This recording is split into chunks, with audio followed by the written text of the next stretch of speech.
കറുത്ത ഹൂഡിയൊക്കെ ധരിച്ച് തലവഴി മൂടിയ ഒരു രൂപം ബാൽക്കണി വഴി അകത്തേക്ക് വലിഞ്ഞു കയറാൻ ശ്രമിക്കുകയാണ്. എൻ്റെ മഹാദേവ, കള്ളനല്ലേ അത്? ഈശ്വര, ഇത്രയും വലിയ വീട്ടിൽ കള്ളം കയറുമോ? ഛേ, ഞാൻ ഇതെന്തോന്നാ ഈ പറയുന്നേ?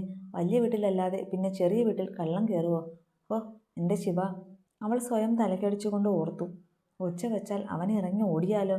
ശിവ വേഗം ചുറ്റും നോക്കി. അപ്പോഴാണ് അവിടെ ഭിത്തിയിൽ തൂക്കിയിട്ടിരുന്ന പരമ്പരാഗതമായ ഊന്നുവടികൾ അവൾ കണ്ടത്. പിന്നൊന്നും നോക്കിയില്ല, വേഗം പോയി അതിലൊന്ന് കയ്യിലെടുത്തു അവൾ. മുൻപിലുള്ള ആ കറുത്ത രൂപം ബാൽക്കണിയിലേക്ക് കയറിയതും കള്ളന് നേരെ പയ്യെ ചെന്നു. എൻ്റെ മഹാദേവ എന്ന ഉച്ചത്തിൽ വിളിച്ചുകൊണ്ട് കയ്യിലിരുന്ന വടി ആഞ്ഞു മുകളിലേക്ക് വീശി അവൻ്റെ മുതുകിലടിച്ചു. എൻ്റെ അമ്മച്ചിയേ! ശിവയുടെ അടി കൊണ്ട് കമഴ്ന്നടിച്ച് നിലത്തേക്ക് വീണ് അവൻ അലറി വിളിച്ചു. മുത്തശ്ശ, മുത്തശ്ശി, ഓടിവായോ! കള്ളൻ കള്ളൻ കള്ളൻ വന്നേ, ഓടിവായോ! നിലത്ത് വീണ് കിടക്കുന്നവനെ വീണ്ടും തല്ലിക്കൊണ്ടവൾ അലറി വിളിച്ചു. അയ്യോ, തല്ലിക്കൊല്ലല്ലേ, കള്ളനല്ല, കള്ളനല്ലേ, സത്യമായിട്ട് കക്കാൻ വന്നതല്ല. കക്കാൻ വന്നതിൽ ഏതെങ്കിലും കള്ളം പറയോടോ? പിന്നെ ഇന്ന് നിലത്ത് കിടന്ന് പൊളയുന്നവനെ വീണ്ടും തല്ലാനായി ഓങ്ങിയതും അവിടെ ആകെ വെട്ടം തെളിഞ്ഞു. ഏട്ടത്തിയമ്മേ, എന്താ എന്താ പറ്റിയേ? അപ്പോൾ ഓടി വന്ന് അവൾക്കടുത്തേക്ക് വന്ന് ചോദിച്ചു. അപ്പോഴേക്കും മുത്തശ്ശനും മുത്തശ്ശിയും ബാക്കിയുള്ളവരും ഒക്കെ എത്തിയിരുന്നു. ഞാൻ വെള്ളം കുടിക്കാൻ ഇറങ്ങിയപ്പോൾ ദേ ഈ കള്ളൻ ബാൽക്കണി വഴി അകത്ത് കയറാൻ നോക്കുന്നു. പിന്നെ ഒന്നും നോക്കിയില്ല മോളെ, കൈയോടെ കൊടുത്തു രണ്ടെണ്ണം. അപ്പോൾ ഇവൻ കിടന്ന് അലറുവാ ഞാൻ കള്ളനല്ലെന്ന്. പഠിച്ച കള്ളനാ, ഇവനൊക്കെ ഇങ്ങനെ പറയും, ഒന്നുകൂടെ കൊടുക്കണം. പറഞ്ഞുകൊണ്ട് ശിവ വീണ്ടും അവനെ തല്ലാൻ ഓങ്ങിയതും എൻ്റെ പൊന്നു പുതിയ ഇടത്തി, ഇനി തല്ലല്ലേ, സത്യമായിട്ടും ഞാൻ കള്ളനല്ല. ഞാൻ ഈ വീട്ടിൽ തന്നെ ഉള്ളതാണേ. പേര് ആദി. തലവഴി മൂടിയ ഹൂഡി ഊരി അവൻ അവളോട് കൈകുപ്പി പറഞ്ഞതും ശിവ ഞെട്ടിപ്പോയി. എൻ്റെ ഏട്ടത്തി, ഇതാ പൊട്ടനാ. 1 മിനിറ്റ് 34 സെക്കൻഡിന് എനിക്ക് ചേട്ടനായിട്ട് പിറന്നവൻ, ആദിത് മാധവൻ, നമ്മുടെ ആദി. അപ്പു ഓടിച്ചെന്ന് ശിവയെ പിടിച്ച് ആദിയെ ചൂണ്ടി പറഞ്ഞതും ആദി തലയാട്ടി ആണെന്ന് കാണിച്ചു. ശിവൻ ഞെട്ടലോടെ അവനെ നോക്കി. അയ്യോ സോറി മോനെ, ഞാൻ പെട്ടെന്ന് അറിയാതെ, പെട്ടെന്ന് നിന്നെ ഇങ്ങനെയൊക്കെ കണ്ടപ്പോൾ കള്ളനാണെന്ന് ഓർത്താ. സോറി. സോറി എന്നും വേണ്ടെൻ്റെ ഏട്ടത്തിയമ്മേ, എന്നെ ഒന്ന് വന്ന് പൊക്കിയാൽ മതി. അയ്യോ, എൻ്റെ നടു പഞ്ചറായെന്നാ തോന്നുന്നേ. നടുവിന് കൈകൊടുത്ത് അവൻ ദയനീയമായി പറഞ്ഞതും ശിവ ഓടിച്ചെന്നവനെ പിടിച്ചു. അത് കണ്ടതും അപ്പുവിന് ചിരി പൊട്ടി. നിന്ന് കിളിക്കാതെ എന്നെ വന്നൊന്ന് പിടിക്കടി കുട്ടി തെവാങ്കെ. തന്നെ നോക്കി കളിയാക്കുന്ന അപ്പുവിനെ നോക്കി ആദി കലിച്ചു. ഇതിൻ്റെയൊക്കെ വല്ല കാര്യമുണ്ടായിരുന്നോ? നേരായ വഴിക്ക് മര്യാദയ്ക്ക് വന്നിരുന്നേ ഇങ്ങനെ ഏട്ടത്തി അടിച്ചിടുമായിരുന്നോ? പറ്റിപ്പോയടി, ഇനി നീയും കൂടി ഇങ്ങനെ കുത്തല്ലേ. ആദിയുടെ തോളിൽ പിടിച്ച് അവനെ താങ്ങിയ കൂട്ടത്തിൽ അപ്പു പറഞ്ഞതും ആദി പതിയെ അവളോട് പറഞ്ഞു. എന്തായാലും ഏട്ടത്തിയുടെ കയ്യിൽ നിന്ന് മോൻ ആവശ്യത്തിന് വാങ്ങിയില്ലേ, ബാക്കി കുറവുള്ളത് ഞാൻ തരാം. നാളെ രാവിലെ തന്നെ നീ എൻ്റെ മുറിയിലുണ്ടായിരിക്കണം കേട്ടോ. മുത്തച്ഛൻ ആദിയെ നോക്കി കടുപ്പത്തിൽ പറഞ്ഞതും ചെക്കൻ ഒന്ന് ഉമിനീരിറക്കി. സബാഷ്, അപ്പോൾ എൻ്റെ കാര്യത്തിൽ ഒരു തീരുമാനമായി, അവനൊന്ന് പയ്യെ പറഞ്ഞു. എല്ലാവരും ഇനി എന്ത് നോക്കി കിടക്കുക? പോയി കിടക്കാൻ നോക്ക്. എല്ലാവരെയും നോക്കി പറഞ്ഞിട്ട് മുത്തച്ഛൻ താഴേക്ക് പോയി. ആദിയെ കലിപ്പിച്ചൊന്ന് നോക്കിയിട്ട് പിറകെ മുത്തശ്ശിയും പോയി. അതോടെ ബാക്കി എല്ലാവരും അവരവരുടെ മുറിയിലേക്ക് പോയിരുന്നു. ശിവയും അപ്പുവും കൂടെയാണ് ആദിയെ മുറിയിൽ കൊണ്ട് കിടത്തിയത്. അപ്പോഴേക്കും അവനും ശിവാമയും പരിചയപ്പെട്ടിരുന്നു. ആൾ മാറി തല്ലിയതിന് ശിവ അവനോട് ഒത്തിരി സോറി പറഞ്ഞു. ഓ, അതൊന്നും സാരമില്ല ഏട്ടത്തിയമ്മേ. ഏട്ടൻ ആള് അറിഞ്ഞ് പകല് തല്ലും, ഏട്ടത്തി ആള് മാറി രാത്രി തല്ലും. എന്തായാലും എനിക്ക് ചെണ്ടയുടെ റോളാ, അതെന്തായാലും ഉറപ്പായി. അവൻ തമാശ കണക്കെ ഒന്ന് നെടുവീർപ്പിട്ട് പറഞ്ഞതും ശിവയ്ക്ക് ചിരി വന്നു. അത്രയും നേരം കൊണ്ട് തന്നെ അവർക്ക് മനസ്സിലായി അപ്പുവിനെ പോലെ തന്നെയാണ് ആദിയുമെന്ന്. രാവിലെ ശിവ എഴുന്നേൽക്കാൻ കുറച്ച് വൈകി. അവൾ അപ്പുവിൻ്റെ മുറിയിൽ നിന്ന് തൻ്റെ റൂമിലേക്ക് ഓടിക്കയറി. വേഗം അൽമാരിയിൽ നിന്ന് കുളിച്ചു മാറാനുള്ള ഡ്രസ്സ് എടുത്ത് തിരിഞ്ഞപ്പോഴാണ് ബാത്റൂമിൽ നിന്ന് ഫ്രഷായി ഇറങ്ങി വന്ന വൈഭവിനെ അവൾ കണ്ടത്. അവനെ അവൾ പ്രതീക്ഷിച്ചതല്ല. അതുകൊണ്ട് തന്നെ പെട്ടെന്ന് അവളൊന്ന് സ്ട്രക്കായി. ഒരു നിമിഷം അവനും അവളെ നോക്കി നിന്നു. ദേഷ്യമായിരുന്നു രണ്ടുപേരുടെയും മുഖത്ത്. ആ ദേഷ്യം വെച്ചുകൊണ്ട് തന്നെ രണ്ടുപേരും മുന്നോട്ട് വന്ന് പരസ്പരം ഒരു പരിചയവുമില്ലാത്തവരെ പോലെ കടന്നുപോയി. 1 മിനിറ്റ് ഒന്ന് നിന്നേ. വൈഭവ് തിരിഞ്ഞു നോക്കാതെ തന്നെ വിളിച്ചതും അവൾ നിന്നിടത്ത് തന്നെ ഒന്ന് നിന്നു. ഇന്നലെ പറഞ്ഞതൊക്കെ ഓർമ്മയുണ്ടല്ലോ? പുച്ഛം നിറഞ്ഞ അവൻ്റെ ചോദ്യം. നല്ലതുപോലെ ഓർമ്മയുണ്ട് ഡോക്ടറെ. താൻ ഇന്നലെ പറഞ്ഞതുപോലെ തൻ്റെ ഭാര്യ പദവി ഞാൻ നന്നായി അഭിനയിക്കുന്നുണ്ട്. പക്ഷേ ഡോക്ടറുടെ അഭിനയം തീരെ പോരാ. അവൾ അവനെ നോക്കി പറഞ്ഞതും വൈഭവ് അവളുടെ നേരെ തിരിഞ്ഞു നിന്നു. നിങ്ങളുടെ അമ്മായിമാർക്ക് നല്ലതുപോലെ ഡൗട്ടുണ്ട് ഞാൻ നിങ്ങളുടെ ഭാര്യ തന്നെയാണോ എന്ന്. അതിൻ്റെ കാരണവും നിങ്ങളുടെ ഇന്നലത്തെ ഇറങ്ങിപ്പോക്ക് തന്നെയാ. സോ എനിക്ക് തന്ന കൂലിക്കുള്ള ജോലി ശിവാമി വൃത്തിയായിട്ട് ചെയ്യും. നിങ്ങൾ അഭിനയം കുറച്ചുകൂടി നന്നാക്കാൻ നോക്ക്. ഇല്ലേൽ മുടക്കിയ കാശ് വെറുതെ പോകത്തേയുള്ളൂ, ഓർത്തോ. പുച്ഛത്തോടെ തന്നെ അവനോട് അത്രയും പറഞ്ഞ് അവൾ നേരെ ബാത്റൂമിൽ കയറിയതും അവളുടെ വാക്കുകൾ കേട്ട ദേഷ്യത്തിൽ കൈമുഷ്ടി ചുരുട്ടി അവനും നേരെ ബാത്റൂമിന് ഓപ്പോസിറ്റുള്ള ഡ്രസ്സിംഗ് റൂമിലേക്ക് കയറി. പരസ്പരം ഓപ്പോസിറ്റ് ആയിട്ടും രണ്ടുപേരും നിന്നു. പോർകോഴികളെപ്പോലെ ഒരുതരം വീറോടെ രണ്ടുപേരുടെ കണ്ണുകളിലും ദേഷ്യം കത്തി നിന്നു. അവന് മുന്നിൽ ഇനി താൻ തളർന്നു പോകില്ലെന്ന വാശിയോടെ അവളും, ഒരു പീറപ്പെണ്ണിന് മുന്നിൽ അടിയറവ് പറയില്ലെന്ന പോലെ അവനും. മുത്തശ്ശൻ എന്നെ വിളിച്ചിരുന്നോ? നീ ആ വാതിലടച്ചിട്ട് അകത്തേക്ക് വാ, എനിക്കൊന്ന് സംസാരിക്കണം. മുത്തശ്ശൻ്റെ മുറിയിലേക്ക് കയറി ചെന്ന് വൈഭവ് ചോദിച്ചതും അകത്തു വലിയ ചാരികസേരയിലിരിക്കുന്ന മുത്തശ്ശൻ അവനെ ഒന്ന് നോക്കി ഗൗരവത്തിൽ പറഞ്ഞു. മുത്തശ്ശൻ്റെ ആ മറുപടി കേട്ടതും വൈഭവ് ആ മുറിയുടെ കതകടച്ച് മുത്തശ്ശൻ ഇരിക്കുന്നതിൻ്റെ അരികിലുള്ള കട്ടിലേക്ക് വന്നിരുന്നു. മുത്തശ്ശൻ്റെ കടുപ്പം നിറഞ്ഞ മുഖം കണ്ടപ്പോഴേ അവന് മനസ്സിലായിരുന്നു ഇന്നലെ താൻ ഇവിടെ നിന്നും ഇറങ്ങിപ്പോയതാണ് തന്നെ ഇപ്പോൾ വിളിപ്പിച്ചതിൻ്റെ കാര്യമെന്ന്. വൈഭവ്, ഇന്നലെ നീ എവിടെയായിരുന്നു എന്ന് നീ മുത്തശ്ശിയോട് പറഞ്ഞ കാരണമല്ല സത്യമെന്ന് എനിക്കറിയാം. പക്ഷേ ഞാനിപ്പോൾ വിളിച്ചത് അത് ചോദിക്കാനല്ല. മുത്തശ്ശൻ ഒന്ന് പറഞ്ഞു നിർത്തിയതും അവൻ അയാളെ തന്നെ നോക്കി. ശിവാമി നിന്റെ ചോയ്സാണ്. അവളെ വിവാഹം കഴിക്കണമെന്ന് നീയായിട്ടാണ് ഇങ്ങോട്ട് ആവശ്യപ്പെട്ടത്. അത് മുൻകൈ എടുത്തു ഞാൻ നടത്തി തരികയും ചെയ്തു. അവളിപ്പോൾ നിന്റെ ഭാര്യയാണ്. അതിലുപരി ഈ കുടുംബത്തിൻ്റെ മരുമകൾ. ആ പെൺകുട്ടിയുടെ കണ്ണ് കലങ്ങാനുള്ള ഇട നീയായിട്ടിനി വരുത്തരുത്. ഒരിക്കലും. അവസാനം മുത്തശ്ശൻ പറഞ്ഞത് ഒരു താക്കീത് പോലെ അവന് തോന്നി. ആദ്യമായാണ് മുത്തശ്ശൻ തന്നോട് ഇത്ര കടുപ്പത്തിൽ സംസാരിക്കുന്നത്, അതും ഇന്നലെ വന്നു കയറിയ അവൾക്ക് വേണ്ടി. അവന് വല്ലാത്ത ദേഷ്യം തോന്നി. എങ്കിലും മുൻപിലിരിക്കുന്നത് മുത്തശ്ശനായതുകൊണ്ട് അവൻ സ്വയം നിയന്ത്രിച്ചു. ഇന്നലെ ഒരു അത്യാവശ്യമുണ്ടായി, ഒഴിവാക്കാൻ പറ്റിയില്ല. അതാ, ഇനി ആവർത്തിക്കാതെ നോക്കിക്കൊള്ളാം. മുത്തശ്ശൻ്റെ മുഖത്തേക്ക് നോക്കാതെ അത്രയും പറഞ്ഞ് വൈഭവ് ഇരുന്നിടത്തു നിന്ന് എഴുന്നേറ്റ് മുറിയിൽ നിന്ന് പോകാനായി തിരിഞ്ഞതും, ഉണ്ണി, അവൾ നിന്റെ ഭാര്യയാണ്, നിന്റെ താലിയുടെ അവകാശി. താലിയുടെ മഹിമ എന്താണെന്നും സൗപർണിയുടെ മകന് എപ്പോഴും ഓർമ്മയുണ്ടാകണം. ഗാംഭീര്യമാർന്ന മുത്തശ്ശൻ്റെ വാക്കുകൾ വൈഭവിൻ്റെ നെഞ്ചിലൊന്നു കൊണ്ടു. മുഖത്ത് വീണ പതർച്ച പുറമേ കാട്ടാതെ വേഗം അവൻ മുറി തുറന്നിറങ്ങിപ്പോയി. അവൻ പോകുന്നത് ഒരു ദീർഘനിശ്വാസത്തോടെ നോക്കിയിട്ട് കസേരയിലേക്ക് ചാരിക്കിടന്നു ശേഖരവർമ്മ. ചിത്തുമോൾക്ക് പനി എങ്ങനെയുണ്ട് ജാനുവമ്മേ? നല്ല ചൂടുണ്ട് സേതു. പിന്നെ മയക്കത്തിൽ 2 തവണ ഞെട്ടി എഴുന്നേറ്റ് ഒന്ന് പിടഞ്ഞു. ഞാൻ പിന്നെ താക്കോൽക്കൂട്ടം കയ്യിൽ മുറുകെ കൊടുത്തിട്ടുണ്ട്. ഇപ്പോൾ ആശ്വാസമുണ്ടെന്നാ തോന്നുന്നേ. മുറിയിലേക്ക് കയറി വന്ന് സേതു ചോദിച്ചതിന് കട്ടിൽ മയങ്ങിക്കിടന്ന ചൈത്രയുടെ അരികിലിരുന്ന് ജാനുവമ്മ മറുപടി കൊടുത്തു. സേതു ചൈത്രയെ ഒന്ന് നോക്കി. ഇരുമ്പിൻ്റെ താക്കോൽക്കൂട്ടം വലതു കയ്യിൽ ചുരുട്ടിപ്പിടിച്ച് കിടന്നു മയങ്ങുന്ന അവളെ കണ്ടതും അവന് വേദന തോന്നി. കഴിഞ്ഞ 3 കൊല്ലത്തിനിടെ ഒരിക്കൽ പോലും ഫിക്സ് വന്നിട്ടില്ല ചൈത്രയ്ക്ക്. പെട്ടെന്ന് ശിവമോള് പോയതിൻ്റെ ഷോക്കാവും മോൾക്ക്. അവളല്ലായിരുന്നോ നിഴൽ പോലെ കൂടെ നടന്നത്?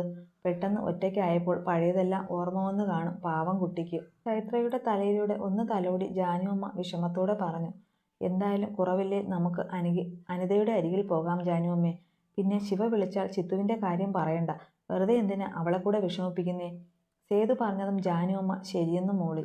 മുത്തശ്ശൻ്റെ മുറിയിൽ നിന്നിറങ്ങി ദേഷ്യത്തോടെ മുകളിലേക്ക് പോകാനായി തിരിഞ്ഞപ്പോഴാണ് ഉച്ചത്തിലുള്ള ചിരി വൈഭവ് കേട്ടത്.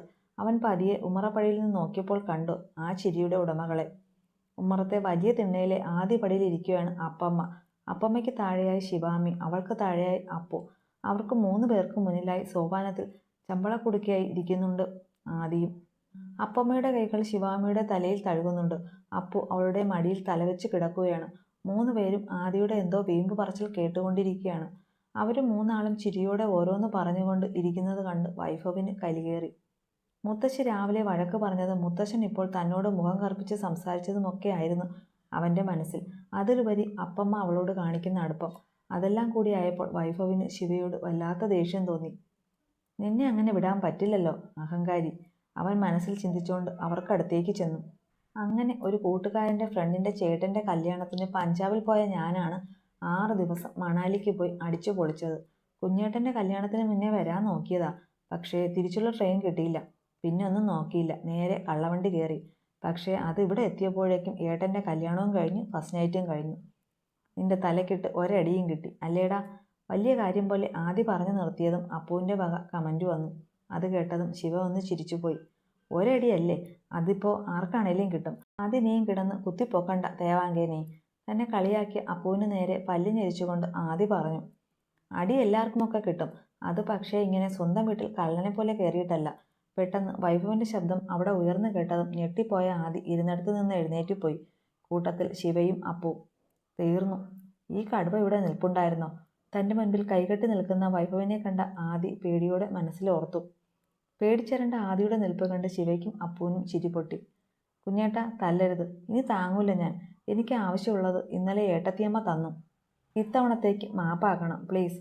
ആദി കൈകൂപ്പി വൈഭവിനോട് പറഞ്ഞതും അവനെ കടുപ്പിച്ചു നോക്കി ഒന്ന് മൂളി അവൻ. ശിവാമി, താനൊന്ന് വന്നേ, എനിക്കൊന്ന് സംസാരിക്കണം.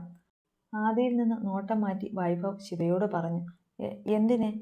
പെട്ടെന്നുള്ള അവൻ്റെ ചോദ്യം കേട്ട് അവളൊന്ന് പതുക്കെ ചോദിച്ചു. എനിക്കെൻ്റെ ഭാര്യയോട് അല്പം സംസാരിക്കണോടോ, താൻ വാ. ചെറു ചിരിയോടെ പറഞ്ഞുകൊണ്ട് വൈഭവ് ശിവയുടെ കൈ പിടിച്ച് അവളെ തന്നിലേക്ക് ചേർത്ത് പിടിച്ച് അകത്തേക്ക് നടന്നു. അവനോടൊന്നും തിരിച്ചു പറയാനാവാതെ ഞെട്ടലോടെ അവളും അവനോടൊപ്പം നടന്നു. അവരുടെ പോക്ക് കണ്ട് ആദിയും അപ്പും പരസ്പരം നോക്കി കണ്ണ് കാണിച്ച് ചിരിച്ചു. എന്നാൽ വാമികയുടെ മനസ്സിൽ ചെറിയൊരു ശങ്ക വന്നു. താൻ എന്താടോ ഈ കാണിക്കുന്നേ? എന്നെ എന്തിനാ ഇങ്ങനെ പിടിച്ചോണ്ട് വന്നത്? മുറിയിലെത്തിയതും വൈഭവിൻ്റെ കയ്യിൽ നിന്ന് വിട്ടുമാറി ശിവ ചോദിച്ചു. എങ്ങനെ പിടിച്ചോണ്ട് വന്നെന്ന്? അവൻ പിരികമൊന്നും പൊക്കി അവളോട് ചോദിച്ചു. അതെൻ്റെ കയ്യിൽ ഇങ്ങനെ പിടിച്ചു. ചേർത്ത് എന്തിനാ കൊണ്ടുവന്നതെന്ന് സംസാരിക്കാനുണ്ടെങ്കിൽ അത് അവിടെ വെച്ച് പറഞ്ഞാൽ പോരെ?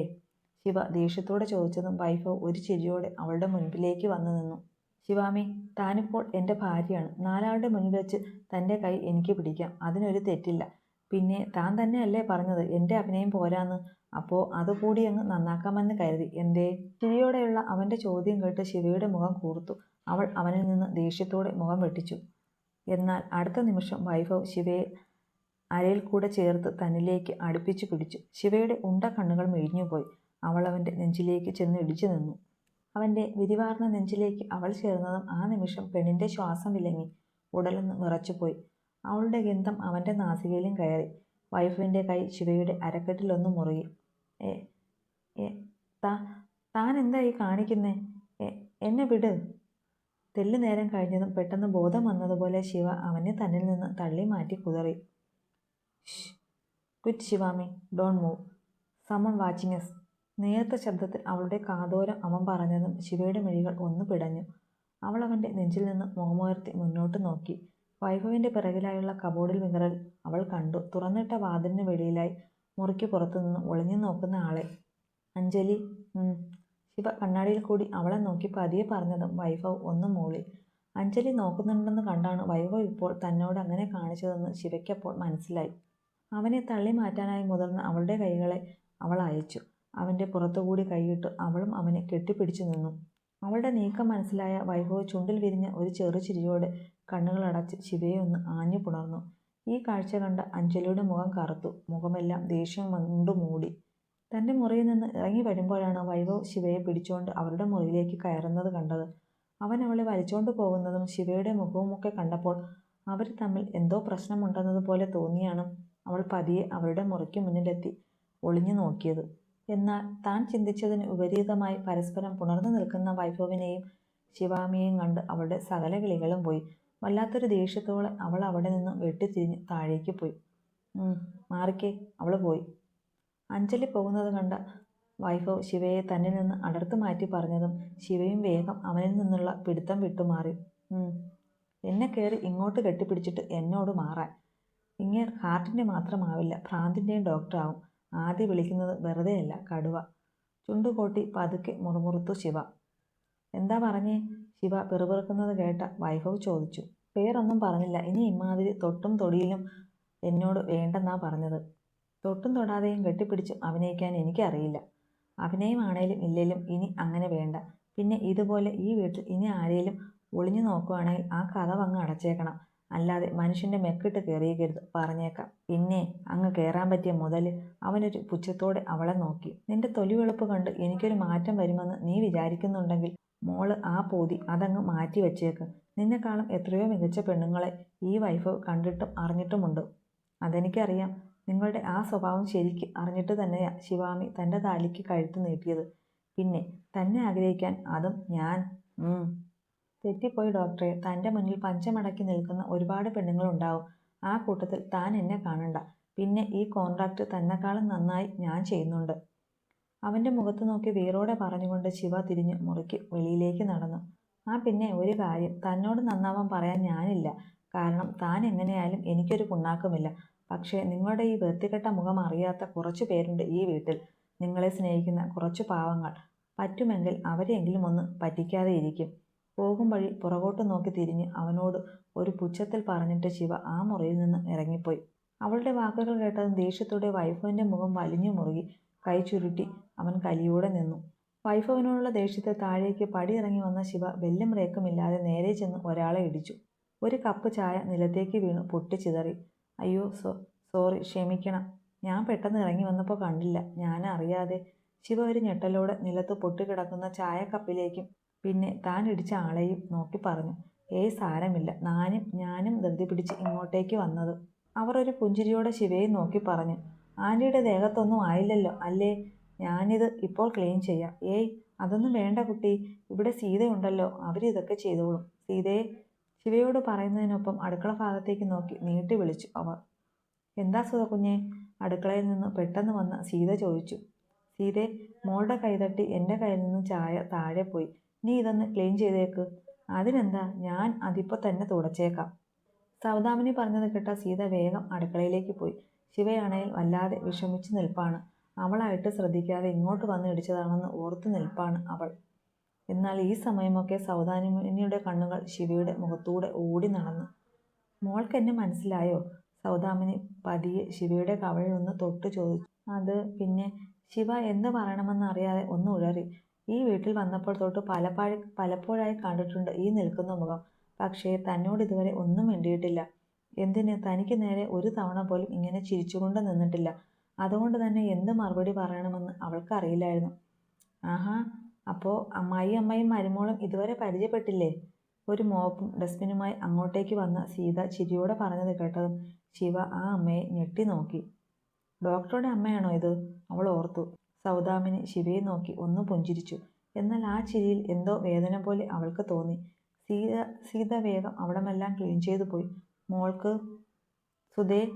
സൗദാമിനി ശിവയോട് എന്തോ ചോദിക്കാനായി തുടങ്ങിയതും പെട്ടെന്ന് മുകളിൽ നിന്നുള്ള വിളി അവരെ തേടിയെത്തി. ദാ വരണു. മുകളിലേക്ക് നോക്കി ഒന്ന് വിളി കേട്ടിട്ട് സൗദാമിനി പടികൾ കയറാനായി തിരിഞ്ഞു.